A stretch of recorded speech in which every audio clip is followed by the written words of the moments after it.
Hello guys, welcome back to expressions. कैसे हैं आप सब गाइस? आज हम देखने वाले हैं रिसर्च टीवी इंडिया से 99% लोग ये बात नहीं जानते होंगे, अमेजिंग फैक्ट, रैंडम फैक्ट्स और फन फैक्ट। तो चलिए यार वीडियो शुरू करते हैं, देखते हैं कैसे फैक्ट्स हैं इसमें और फिर उसके बारे में बात करेंगे। और इन फैक्ट्स में सब आपको सबसे अच्छा कौन सा लगता है ये मुझे कमेंट सेक्शन में ज़रूर बताइएगा। चलिए वीडियो शुरू करते हैं।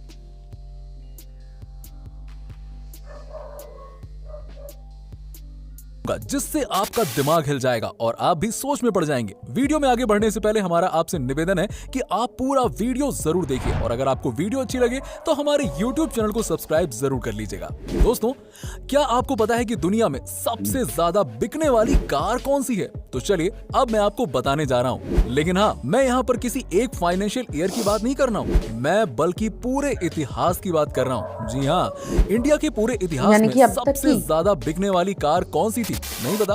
चलिए मैं बताता हूँ आपको। नंबर 5 पर है टाटा इंडिका और इस कार के अभी तक पूरे इंडिया में 15 लाख यूनिट बिक चुके हैं। नंबर 4 पर है हुंडई सेंट्रो कार, आपने देखी तो जरूर होगी। इसके अभी तक 1.3 मिलियन यानी कि 13 लाख यूनिट सेल हो चुके हैं। नंबर 3 पर आती है मारुति सुजुकी 800 और आपको तो पता ही है इस कार ने इंडिया का रुख बदल दिया था।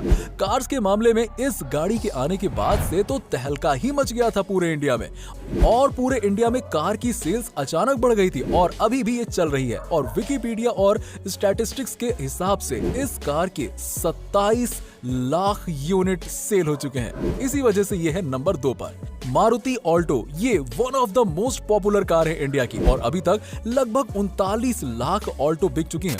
ये भी इंडिया के अंदर के सबसे पॉपुलर कार्स में से एक है। नंबर 1 इंडिया की हिस्ट्री में सबसे ज्यादा बिकने वाली कार के मामले में ये कार है जो आप अच्छी तरह से देख रहे होंगे। हिंदुस्तान एम्बेसडर इंडिया के सबसे पहले 4 व्हीलर्स में से एक था। हिंदुस्तान मोटर्स ऑफ इंडिया ने निकाला था इसे और ये पूरे इंडिया के डिफरेंट रीजन्स में सबकी फेवरेट बन गई थी। इस गाड़ी को किंग ऑफ इंडियन रोड्स भी कहा जाता था और लगभग 60 साल चलने के बाद साल 2005 के आसपास ये कार चलना बंद हो गई और टाइम टेक्नोलॉजी और सोल्ड यूनिट्स को कंबाइंड करके देखें तो ये कार टॉप में आती है। 40 लाख यूनिट बिक चुकी हैं। ये है सबसे ज्यादा बिकने वाली कार, हिंदुस्तान एम्बेसडर की ही है और इसे नेशनल बेस्ट सेलर भी माना जाता था। तो चलिए दोस्तों, अब मैं आपको दुनिया के सबसे खतरनाक दर्द के बारे में बताने जा रहा हूँ। इंसानी रूप में जलना सबसे खतरनाक दर्द होता है, मतलब जिंदा शरीर में यदि किसी के आग लग जाए तो इससे ज्यादा दर्द ह्यूमनली पॉसिबल नहीं है। और दूसरे नंबर पर आता है जब एक माँ अपने बच्चे को जन्म दे रही होती है, तो एक माँ का दर्द दूसरे नंबर पर आता है। तो चलिए अब जरा ये बताइए, क्या आप सभी लोगों को वोडाफोन का फुल फॉर्म पता है? क्या होता है? वोडाफोन का फुल फॉर्म है वॉइस डाटा फोन वोडाफोन। जी हाँ, क्या आप सभी लोगों को पता है कि एक दिन में मैगी के कितने पैकेट बिकते हैं? एक दिन में मैगी के 120 मिलियन पैकेट बिकते हैं। जब तक ये फैक्ट मैंने आपको बताया तब तक करीबन 2000 मैगी के पैकेट भी बिक चुके होंगे। वैसे क्या आपको पता है कि जब हम लोग बोलते हैं तो कितनी मसल्स काम करती हैं? दोस्तों, जब हम बोलते हैं तो 72 मसल्स काम करती हैं, यानी कि 72 मसल्स। दोस्तों, क्या आपको पता है कि जब एक मधुमक्खी उड़ती है, हवा में उड़ती है, तब एक आवाज सी आती है हमिंग की, और वो आवाज कुछ और नहीं बल्कि उसके पंखों से होती है जो कि 1 सेकंड में 160 बार हिलाती है। दोस्तों, क्या आपको पता है कि शतरंज दुनिया की सबसे ज्यादा दिमागी कसरत कराने वाले खेलों में से एक है? शतरंज का आविष्कार भारत में हुआ था। मनोवैज्ञानिकों का कहना है कि शतरंज खेलने से दिमाग की बौद्धिक क्षमता में सुधार आता है और जटिल प्रश्नों को सुलझाने की शक्ति बढ़ती है। आपको ये जानकर हैरानी होगी कि दुनिया में अंग्रेजी भाषा में छपी दूसरी किताब शतरंज के बारे में थी। दोस्तों, क्या आपको पता है कि फ्रांस की राजधानी पेरिस में जितने व्यक्ति हैं उससे कहीं ज्यादा संख्या में कुत्ते हैं। यहाँ लोगों को मेट्रो में कुत्तों को साथ ले जाने पर कोई रोक टोक नहीं है। दोस्तों, डॉल्फिन मछली 5 से 8 मिनट तक अपनी सांस रोक सकती है। इतना ही नहीं, ये मछली एक आंख खोली रखकर भी सो सकती है। और हाँ, क्या आप लोग जानते हैं कि यदि कोका कोला में रंग मिला दिया जाए तो इसका रंग हरा हो जाएगा? दोस्तों, दुनिया गजब की है, ये तो हम सब जानते ही हैं। शायद यही कारण है कि हर कोई ज्यादा से ज्यादा जीना चाहता है, लेकिन अफसोस की दुनिया इतनी बड़ी है कि कोई भी इंसान अपने जीवन में पूरी दुनिया तो देख ही नहीं सकता। खैर कोई बात नहीं, कम से कम हम दुनिया से जुड़े उन रहस्यों को तो जान ही सकते हैं जो वाकई में अमेजिंग और अद्भुत हैं। उदाहरण के तौर पर अगर हम आइसलैंड की बात करें तो वो सबसे खुशहाल राष्ट्र है। वहीं शायद आपको ये भी नहीं मालूम होगा कि 4 महीने की उम्र तक आप नमक का टेस्ट भी नहीं कर सकते थे, यानी 4 महीने की उम्र तक बच्चा नमक चीनी के टेस्ट में फर्क ही पता नहीं कर पाता है। और ये भी सुनिए, क्या आपको मालूम है कि अंटार्कटिका में बर्फ के क्रिस्टल का साइज क्या है?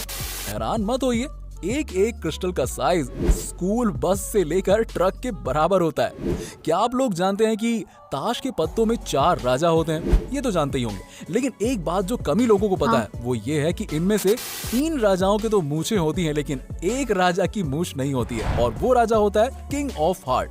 ब्रिटिश न्यूज़पेपर द गार्जियन के अनुसार शुरू में इस राजा की भी मूछें होती थी, लेकिन एक बार जब कार्ड्स को रीडिजाइन किया जा रहा था तब डिजाइनर उसकी मूछें बनाना भूल गया और तब से किंग ऑफ हार्ट्स बिना मूछों वाले राजा हो गए।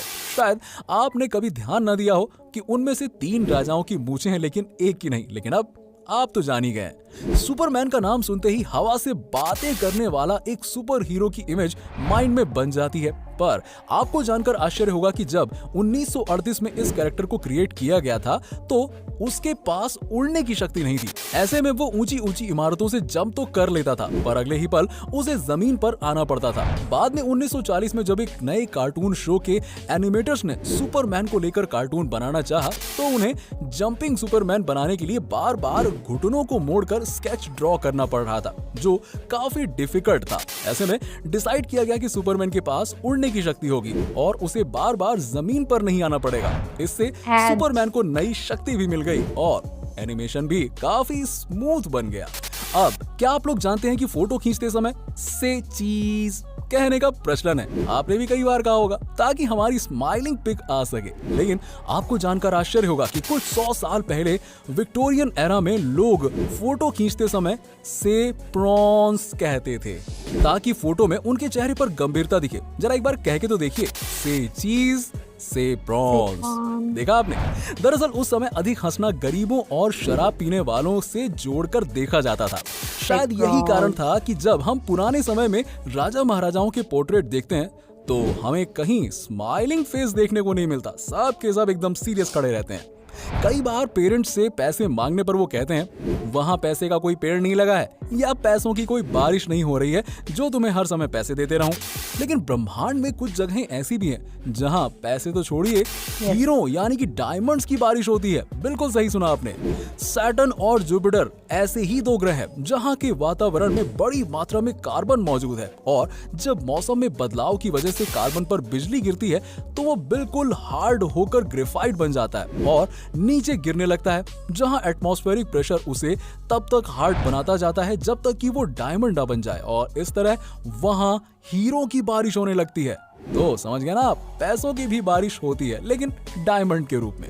अब दोस्तों, अगर आपसे पूछा जाए कि दुनिया की सबसे ज्यादा प्रिंट होने वाली बुक कौन सी है, तो शायद आप बाइबल, कुरान, गीता या फिर हैरी पॉटर के बारे में सोच रहे होंगे। लेकिन जरा रुकिए, आपको जानकर आश्चर्य होगा कि फ्यूचर और होम एक्सेसरीज बेचने वाली आइकिया स्टोर का कैटलॉग दुनिया में सबसे अधिक प्रिंट होने वाली बुक का रिकॉर्ड रखता है। दोस्तों, लगभग 2 दर्जन भाषाओं में इसकी हर साल 20 करोड़ प्रतियां छपती हैं। तो दोस्तों, ये तो हम सब जानते ही हैं कि रक्तदान से किसी का जीवन बचाया जा सकता है, लेकिन अगर मैं आपसे पूछूं कि कोई अकेला व्यक्ति अपने जीवन काल में रक्तदान करके कितने लोगों की जान बचा सकता है, तो आप 10, 15 या फिर 20 लोगों के बारे में सोच रहे होंगे। लेकिन आपको जानकर आश्चर्य होगा कि ऑस्ट्रेलिया के the man with the golden arm 81 वर्ष के जेम्स हैरिसन ने 1954 से लेकर 2018 तक 1137 बार ब्लड डोनेट किया और उससे 24 लाख बच्चों की जान बचाई गई।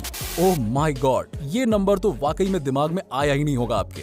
दरअसल उनके खून में एक बहुत रेयर टाइप्स का ब्लड प्लाज्मा है जो प्रेगनेंसी के दौरान बच्चों को होने वाली रिसस डिजीज के इलाज में उपयोगी है, और यही कारण है कि वो अकेले ही इतने लोगों की जान बचा पाए। दोस्तों, क्या आप जानते हैं कि अल्फाबेट ए इंग्लिश का one of the most commonly used alphabet है? लेकिन क्या आप बता सकते हैं कि जब हम नंबर्स को इंग्लिश में लिखना शुरू करते हैं, जैसे कि ONE यानी कि 1, TWO 2, THREE 3, तो अब ये बताइए कि किस नंबर को लिखने में पहली बार अल्फाबेट ए का प्रयोग करना पड़ता है? सोचिए जरा। नहीं पता? वो नंबर है 1000। जी हाँ, THOUSAND।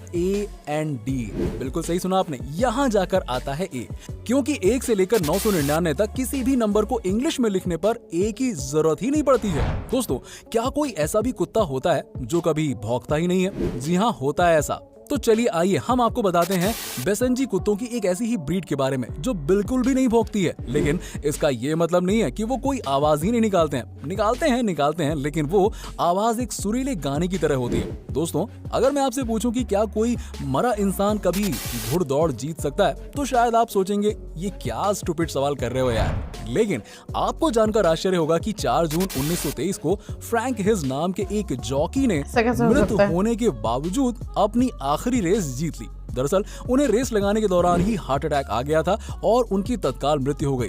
पर बावजूद इसके उनका घोड़ा लगातार दौड़ता रहा और रेस में अव्वल आ गया। इस तरह फ्रैंक मृत होकर भी रेस जीतने वाले दुनिया के एकमात्र इंसान बन गए। तो दोस्तों, कैसा लगा आपको हमारा ये वीडियो? अगर आपको वीडियो अच्छा लगा हो तो हमारी इस तो यार ये थी वीडियो। एंड ओवरऑल वीडियो की बात करें तो यार बहुत ही अमेजिंग फैक्ट्स थे, बहुत ही अमेजिंग। मतलब यार मैंने कोई ऐसी ब्रीड डॉग्स की स्पेशली ऐसी कोई ब्रीड नहीं सुनी थी आज तक जो भौंकती ही ना हो। यार ऐसा कैसे हो सकता है? मतलब अपने किस रिएक्शन के लिए फेमस है? भौंकने के लिए फेमस है। ऑफिस नॉर्मल है, वो तो नेचुरल है। पर यार फर्स्ट टाइम, और बोलने में हमारी मोर देन 70 मसल्स यूज होती है। Can you imagine? और यार पैसों की बारिश, यार डायमंड की बारिश, यार वाह, मतलब इतने अमेजिंग फैक्ट्स थे इसमें। तो आई होप आप सबने इस वीडियो को एंजॉय किया हो। अगर रिएक्शन पसंद आया तो लाइक कीजिएगा, शेयर कीजिएगा। अगर आपकी कोई रिकमेंडेशन है या कोई और फैक्ट चैनल है जिसके बारे में आप चाहते हैं कि मैं रिएक्ट करूं तो प्लीज़ मुझे नोटिफाई ज़रूर कीजिएगा। मैं मिलूंगी आपसे नेक्स्ट वीडियो में, तब तक के लिए बाय बाय।